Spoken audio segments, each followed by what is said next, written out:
Best varicose veins చికిత్సనే పొందండి. నొప్పి లేని చికిత్స కోసం సంప్రదించండి ఎవిస్ హాస్పిటల్. నమస్కారం. మాఘ పురాణం 7వ రోజు పారాయణలోకి వచ్చాం. ఈరోజు మాఘశుద్ధ సప్తమి.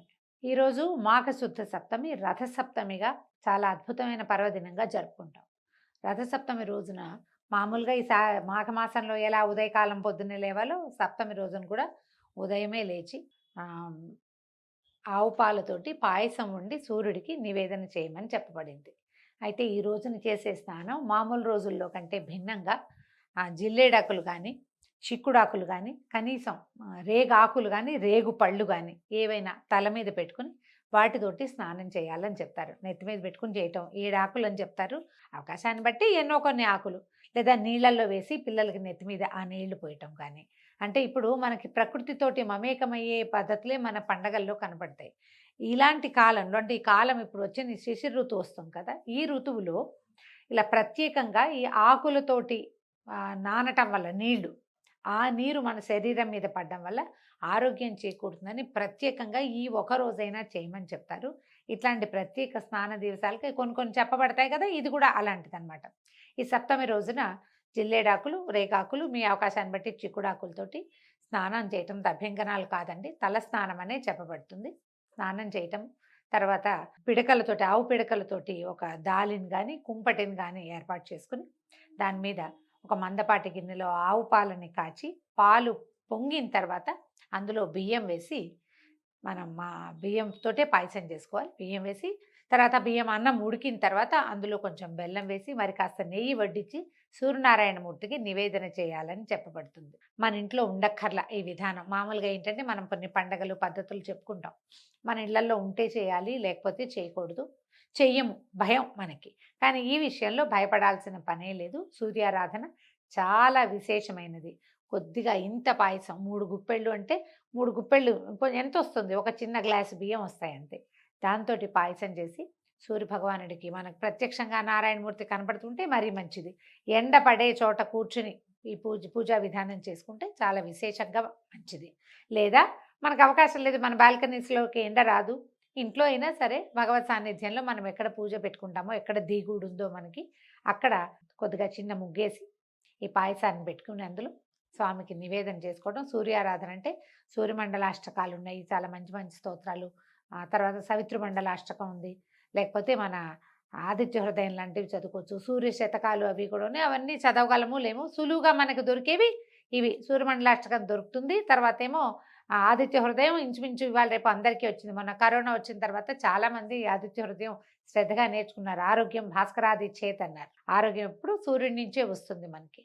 ఏదైనా చక్కగా మంచి స్తోత్రం చదువుకోవటం, స్వామికి మనం చేసిన నివేదనని పాయసాన్ని నివేదన చేయటం, జీడిపప్పులు అవి వేయకుండా ఒట్టిగా ఉడికించిన పాలతోటి ఉడికించిన అన్న నివేదన అనమాట. బెల్లం వేసి దానికి అమ్మగా తీయగా రుచిగా చేస్తాం. కొంచెం మరి కాస్త నెయ్యి వడ్డించి స్వామికి నివేదన చేసుకోవచ్చు. ఈ రకంగా చేయటం వల్ల ఈ ప్రసాదాన్ని చిక్కుడు ఆకుల్లో కనుక తీసుకుంటే చాలా మంచిదట. చిక్కుడు ఆకుల రసం ఆరోగ్యానికి మంచిది. విడిగా మనం ఇంకే రకంగానూ తీసుకోలేకపోతాం. వేడివేడి పాయసాన్ని, పాల పాయసాన్ని చిక్కుడాకు మీద పెట్టి ప్రసాదంగా ఇవ్వాలి. ఎంతమందికి ప్రసాద వినిమయం చేయగలిగితే అంత మంచిదండి. మీ మీ అవకాశాన్ని బట్టి చూడండి. అయితే ఈ పూట మనం అధ్యాయంలోకి వస్తే ఏం చెప్తున్నారు, మనం ముందు కథలో విన్నాం. దిలీప మహారాజుకి వశిష్ఠ మహర్షి ఈ కథని తెలియజేస్తున్నారు. మృగశృంగుడు అనే అతను, ఈ మృగశృంగుడు ఎవరు, కౌత్సుడు అనే బ్రాహ్మణ కుమారుడు. అతనికి వివాహం నిశ్చయింపబడింది సుశీల అనే అమ్మాయితోటి. ఆ అమ్మాయి ఒకరోజు మాఘమాసంలో స్నానం చేయడానికి నదీ తీరానికి వచ్చినప్పుడు ఆమె స్నేహితురాళ్లతో సహా ఒక ఏనుగు భయంతో దిగుడు బావిలో పడిపోయి మరణించింది. అయితే ఆ ఏనుగు నుంచి మరణించిన అమ్మాయిల్ని రక్షించడం కోసం ఈయన ఏం చేశాడు, నదిలోకి దిగి తపస్సు చేయటం మొదలుపెట్టాడు. మృగశృంగుడు తపస్సు చేస్తున్న దగ్గరికి ఏనుగు వచ్చేసరికల్లా మాఘ మాసంలో అది నదీ స్నానంలోకి లాగా చేయటం అంటే నదిలోకి దిగటం వల్ల, తర్వాత మృగశృంగుడు తన చేతితోటి వదిలిపెట్టినటువంటి నీటి వల్ల, అతని స్పర్శ వల్ల ఏనుగుకి శాప విమోచనమై ఒక గంధర్వ దేవతగా మారిపోయి వెళ్ళిపోయింది పైకి. వెళ్ళిపోయిన తర్వాత ఏం చేస్తున్నాడో చూద్దాం. ఏనుగుకి శాప విమోచనమైన తర్వాత మరలా మృగశృంగుడు కావేరీ నదిలో దిగి లోపలికి వెళ్ళి అర్థాంతరంగా మృతి చెందిన ఆ 3 కన్యకామణుల గురించి ఘోరమైన తపస్సు చేయటం మొదలుపెట్టాడు. ఇతనికి తపస్సు ప్రాక్టీస్ ఉంది. ఇంతకు ముందు కూడా చాలా కాలం తపస్సు చేసి శ్రీమన్నారాయణుడిని ప్రత్యక్షం చేసుకున్నాడు ఇతను. ఇప్పుడు యమధర్మరాజు కోసం తపస్సు చేయటం మొదలుపెట్టాడట. అనేక సంవత్సరాలు మాఘమాసంలో మాఘ స్నానాలు చేయటం వల్ల ఇతనికి త్వరగా తను ఏ దేవతను ఉద్దేశించి తపస్సు చేస్తున్నాడో వారిని ప్రత్యక్షం చేసుకోగలిగేటువంటి సిద్ధి లభించింది. దానికి తార్కాణం ఏమిటి? ఇంతకు ముందు అధ్యాయాల్లో మనం చెప్పుకున్నాం, విష్ణుమూర్తి చాలా తొందరగానే ఇతనికి దర్శనం ఇచ్చాడు. సాధారణంగా చెప్తారండి, విష్ణువు సులభ సాధ్యుడు కాదు, అంత తొందరగా రాడు. శివుడు సులభ సాధ్యుడు, శివుడిని తొందరగా ప్రత్యక్షం చేసుకోవచ్చు, విష్ణువుని ప్రత్యక్షం చేసుకోవటం కష్టం. కానీ మాఘ స్నానాలు చేసిన వాళ్ళకి, మాఘమాసంలో ఇలా ఆదిత్య మాసంలో తప్పకుండా నదీ స్నానం చేసిన వాడికి ఆ అవకాశం లభిస్తుంది. వాడి పుణ్యబలం ఎక్కువగా ఉంటుంది.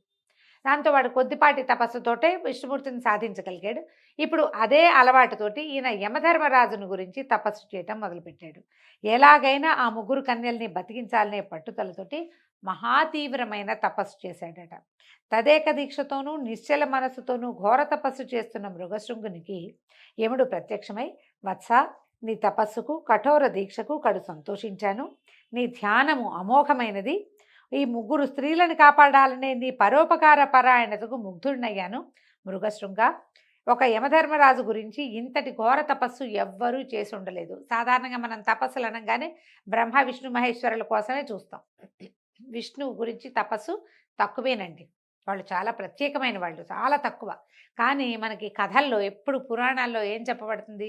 రాక్షసులందరూ లేదా బ్రహ్మదేవుని పట్టుకుంటారు లేదా పరమేశ్వరుని పట్టుకుంటారు. అవి కూడా విచిత్ర గాథలుగానే పరిణమించి కనపడుతుంటాయి మనకి. విష్ణు భక్తితో తపస్సు చేసిన వాళ్ళు మనకు బాగా ప్రత్యేకంగా మనకు కనపడేది ధ్రువుడు. ఓం నమో భగవతే వాసుదేవాయ మంత్రంతో భగవంతుడిని సాక్షాత్కారం చేసుకున్నాడు. చిన్న వయసులోనే చేశాడు కాబట్టి అతని భక్తికి, అతని తాలూకు తదేక దీక్షకి భగవంతుడు మెచ్చి ప్రత్యక్షమయ్యాడు. ప్రహ్లాదుడు కనిపిస్తాడు, గజేంద్రుడు కనిపిస్తాడు. గజేంద్రుడు కూడా విష్ణుమూర్తిని రావయ్యా అని పిలవలా, ఎవరో ఒకళ్ళు వచ్చి నన్ను రక్షించండి నాయనా, ఎవడి వల్ల ఈ ప్రపంచం నడుస్తుందో వాడిని రమ్మని అడిగాడు. పద్యాలు మహా బాగుంటాయండి గజేంద్ర మోక్షంలోవి. ఎవరి వల్ల ప్రపంచం నడుస్తోందో వాడెవడో నాకు తెలీదు, నువ్వు ఎక్కడుంటావో నాకు తెలియదు. ఈ లోకాలు, ఈ లోకేశులు వీళ్ళంతా అయిపోయిన తర్వాత చిట్ట చివరి లోకంలో ఎవరుంటారో, ఎవడు నా కథ నడుపుతున్నాడో అతడు వచ్చి నన్ను రక్షించాలి అంటే అతన్ని నేనే అని నారాయణుడు ప్రత్యక్షమయ్యాడు. ఈ తపస్సు చేసే జనాలంతా మామూలుగా ఏం చేస్తారు? ఈయన వదిలిపెడితే బ్రహ్మదేవుడు, శివుడు, అక్కడక్కడ కథల్లో వింటాం. వరుణుడు గురించి తపస్సు చేశారు. తర్వాత ఏమో మన చిత్రగుప్తుడి గురించి తపస్సు చేశాడు. రేర్గా ఒక్కొక్కళ్ళు చొప్పున. యమధర్మరాజుని గురించి తపస్సు చేసిన వాళ్ళు అసలు లేనే లేరు ఎక్కడాను. యమధర్మరాజు మీద పంతంతో ప్రవర్తించిన కథలు 2 వింటాం మనం. ఒకటి సతీ సావిత్రి, ఆవిడ యమధర్మరాజు వెనకాల పడి సత్యవంతుడే, తన భర్త అయిన సత్యవంతుడిని వెనక్కి తెచ్చుకుంది. ఇది ఒక తార్కాణం. రెండోది నచికేతుడు, ఆ పిల్లవాడిని యముడికి దానం ఇచ్చానని తండ్రి చెప్పేసరికల్లా అతను పోయి యమధర్మరాజు దగ్గరే ఏమిటి కాలం, దాని గురించి, మృత్యువు రహస్యం ఏమిటి, జన్మరాహిత్యం గురించి ప్రశ్నించి తెలుసుకున్నాడు. ఇంకెవ్వరూ ఈయన కోసం ప్రార్థించినట్టుగా మనకు కనపడదు.